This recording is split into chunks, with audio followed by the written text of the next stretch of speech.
Okey, hari ini cikgu nak bincang tentang rangsangan dan gerak balas dalam manusia. Okey, kamu boleh tengok ataupun rujuk dalam buku teks muka surat 11. Kita ada 5 organ deriat utama, iaitu mata, telinga, hidung, lidah dan kulit. Mata ialah deriat penglihatan.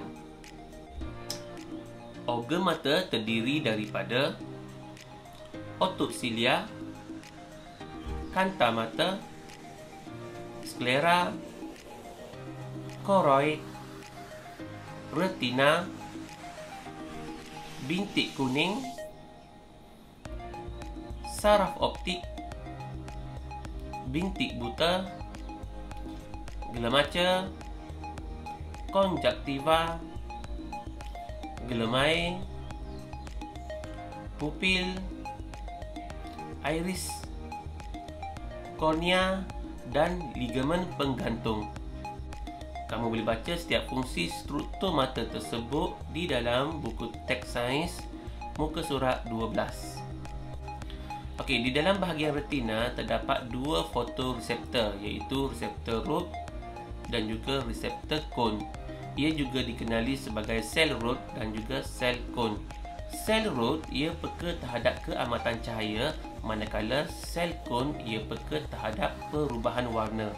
Terdapat 3 jenis sel cone yang mempunyai kepekaan terhadap 3 warna yang berbeza, iaitu warna merah, hijau dan biru. Okey, bagaimana mekanisme penglihatan mata kita berfungsi? Okey, macam ni. Apabila suatu cahaya objek masuk ke dalam mata kita, dia akan jatuh, objek tersebut akan jatuh ke dalam permukaan retina, dan fotoreseptor yang ada pada retina tersebut akan mengesan keamatan cahaya dan juga warnanya, dan akan menukar kepada bentuk impas saraf, dan impas saraf itu akan dihantar melalui saraf optik ke otak, dan otak kita akan mentafsir apakah objek tersebut. Okey, kita pergi kepada yang kedua pula, iaitu telinga. Telinga ialah deriat pendengaran.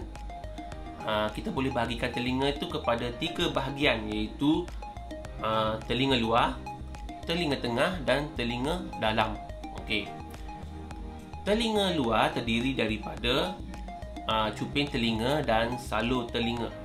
Manakala telinga tengah pula terdiri daripada ossicle dan gegendan telinga. Okey, sepatutnya gegendan telinga dululah, baru ossicle. Okey, manakala telinga dalam pula terdiri daripada salur separuh bulat, koklea, saraf auditori dan juga satu lagi tube eustachian. Okey, kamu boleh baca setiap fungsi struktur telinga tersebut di dalam buku sains di dalam buku sains di muka surat 11. Bagaimana mekanisme pendengaran kita berfungsi? Okey, macam ni. Apabila satu gelombang ataupun getaran bunyi masuk ke dalam telinga kita, dia akan dikumpulkan di cuping telinga dan akan masuk melalui salur telinga sampai kepada gegendang. Bunyi tersebut akan bertukar ataupun akan ditukar kepada getaran. Getaran tersebut akan dipindahkan ke ossicle, dan ossicle akan menguatkan getaran tersebut. Bila ossicle bergetar dengan lebih kuat, dia akan menghantar getaran tersebut ke koklea melalui tingkap bujur. Okey. Dan koklea itulah akan menukar isyarat getaran tersebut kepada isyarat impas saraf dan akan dihantar ke otak melalui saraf auditori, dan otak kita akan mentafsir apakah bunyi tersebut. Okey, cikgu nak cakap satu lagi fungsi telinga selain daripada sebagai deriat pendengaran. Telinga juga berfungsi sebagai telinga juga berfungsi untuk mengimbangi badan kita. Salur separuh bulat yang ada dalam telinga kita itu adalah berfungsi seperti pengimbang, sebagai pengimbang. Okey. Di mana macam mana kita boleh berdiri dengan tegak tanpa rasa goyang ataupun jatuh, kerana dalam salur separuh bulat tu terdapat cecair dan juga diria ataupun reseptor yang dapat mengimbangi badan kita.